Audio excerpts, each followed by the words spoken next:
Welcome to How to Cook That. I'm Ann Reardon and today I'm going to show you my secret easy recipe for tall, perfect, fluffy Japanese pancakes, or souffle pancakes as some people call them. Now I decided to make this video because one of my subscribers, Sunday, tried making Buzzfeed Tasty's Jiggly Japanese pancake recipe. It has been 15 minutes. They're like both overcooked and raw at the same time.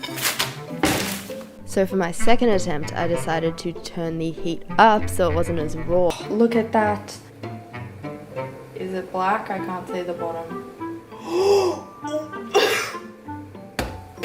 No, they faked that. Ann Reardon, someone get Ann Reardon on the phone. That is a lie. Lies! There were a couple of bits of user error in Sunday's video, like not enclosing the pan, which traps the heat and helps it to cook, and using egg rings, not cake rings. Now I agree, this is actually hard to tell in the Buzzfeed video. From above, it does look like they're using egg rings, but from the really fast shot from the side, if we slow it down, you can see they're actually tall cake rings.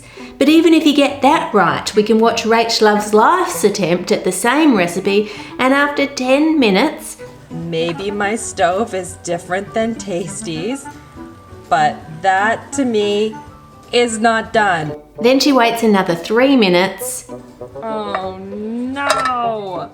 Ugh, disastrous. Even on Buzzfeed's own channel, when they get someone else to try and make their recipe, after 10 minutes... Okay, well, this is a failure. This is a miserable failure. What is happening here? Clearly they're not cooked. Now, after 4 attempts with their chef giving advice and input right there with them in person, this is what happens. Oh! Ruined it. No. Why? No!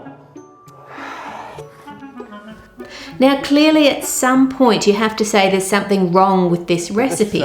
It shouldn't be that hard for someone to follow it and get a good result. Let's try their exact recipe though before making any judgments.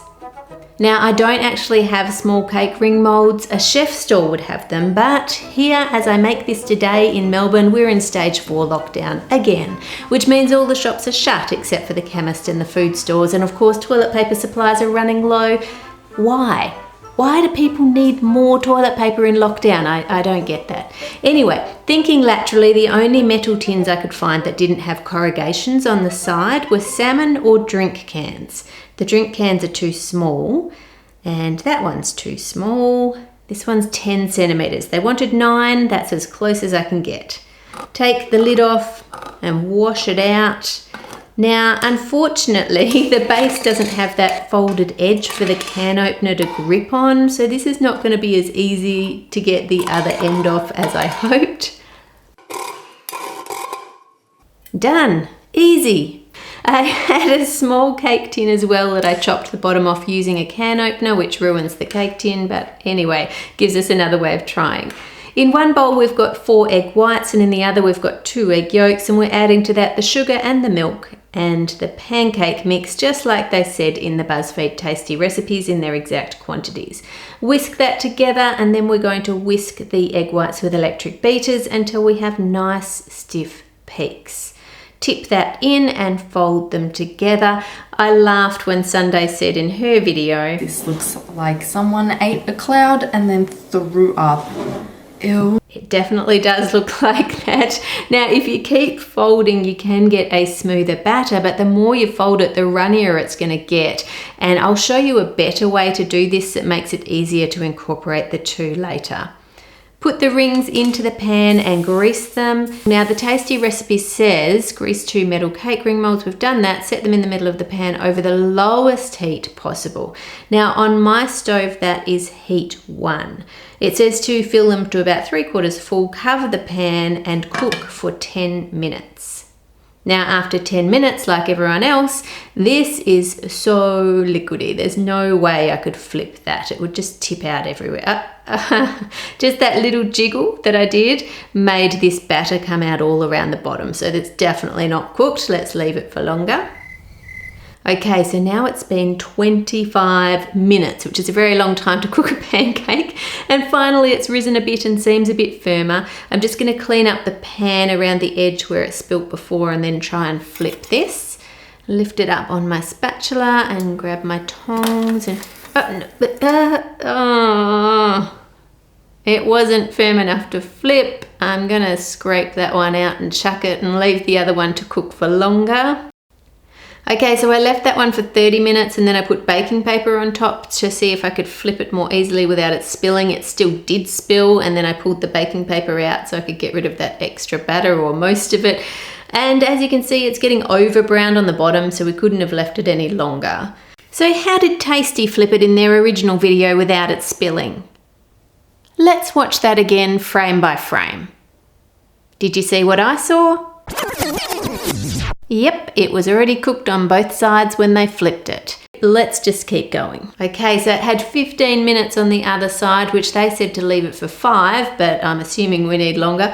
Run a knife around the edge to loosen it, pull it off, and it doesn't look cooked. Now you can see on the ring here we still have uncooked egg. The top and the bottom of it are cooked, but the inside is still just uncooked egg mixture. It's not very pleasant. Let's scrap that tasty recipe altogether. To be honest, it doesn't even look like the fluffy ones that you get in stores. Look at these. They're plump and fluffy and you just want to eat them. Now, I watched people trying different recipes and they still seem to be having problems with fluffy Japanese pancakes. Stuck at the bottom. I'm going to go away from here.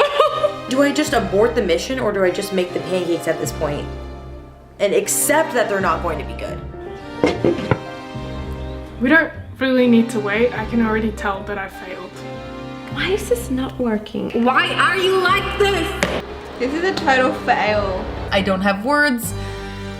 I guess better luck next time. It's a bit better, but it's still not freaking fluffy. Look at it. It's so flat. And even when they persisted and kept trying, 24 attempts, my goodness, well done. I just really want to go to bed. Why are they deflating? This is not what it's supposed to look like. Now, I tested quite a few recipes that were on the internet myself and found the same issue. If you did manage to get it right, they deflated within a minute, even if they're cooked all the way through. If I fast forward this so you can see it deflating and then rewind it, it looks alive.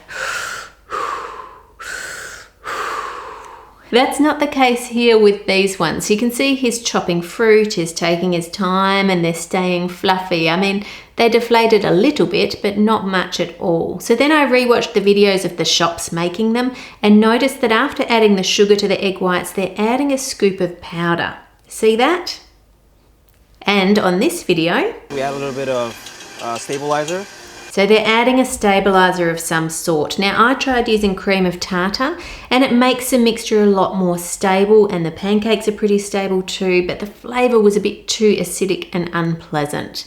Lots of recipes use baking powder and it's okay, but it doesn't stabilize it enough, not like the ones in the store. I mean, they're pretty good, but they still deflate a bit. I think we can make them fluffier by doing some more experiments. Ideally, you need a commercial stabilizer like a gel and gum, which is used in chiffon cakes commercially, but people can't get commercial stabilizers at home. So let me shake it up a bit and give you my own souffle pancake recipe after many, many experiments. Step 1.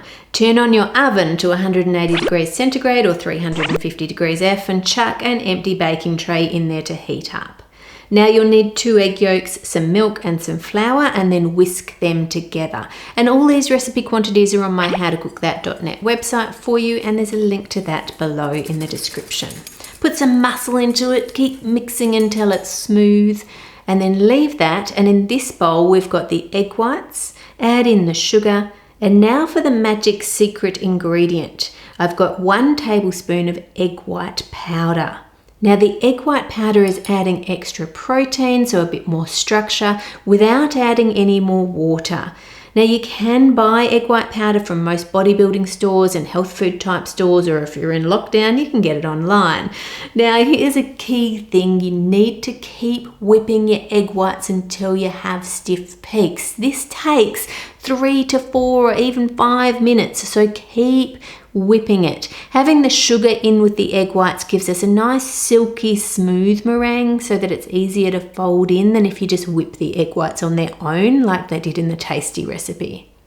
Now take a spatula full of meringue and mix it in with the yolks. Now gently mixing in a small amount first lightens up your egg yolk mixture, which makes it heaps easier to fold it in rather than just tipping it all in at once.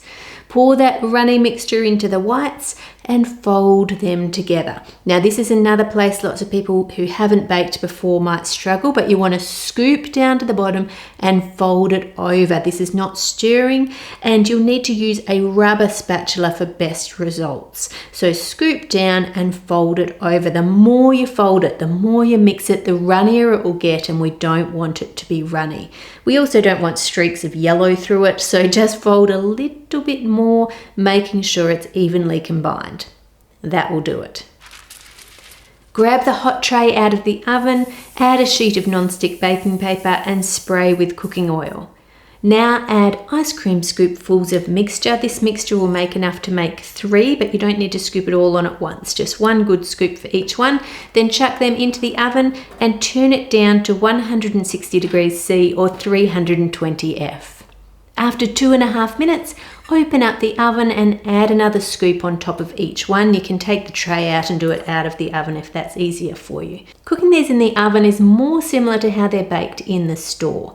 It also gives us longer for it to cook all the way through without the base browning too much. It makes them easier to flip, and it means you can make a whole tray at once if you need to, and I can also give you exact temperatures and times, which will make sure it is cooked all the way through.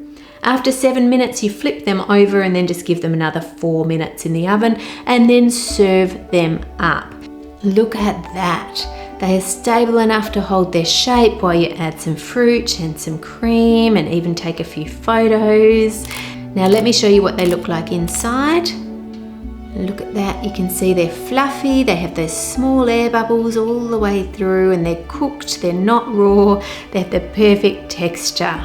Now for the taste test. Now on their own they taste quite plain, they're a bit like fluffy pancake, so it would be usual to serve them with some fruit and some cream, or some custard is really nice.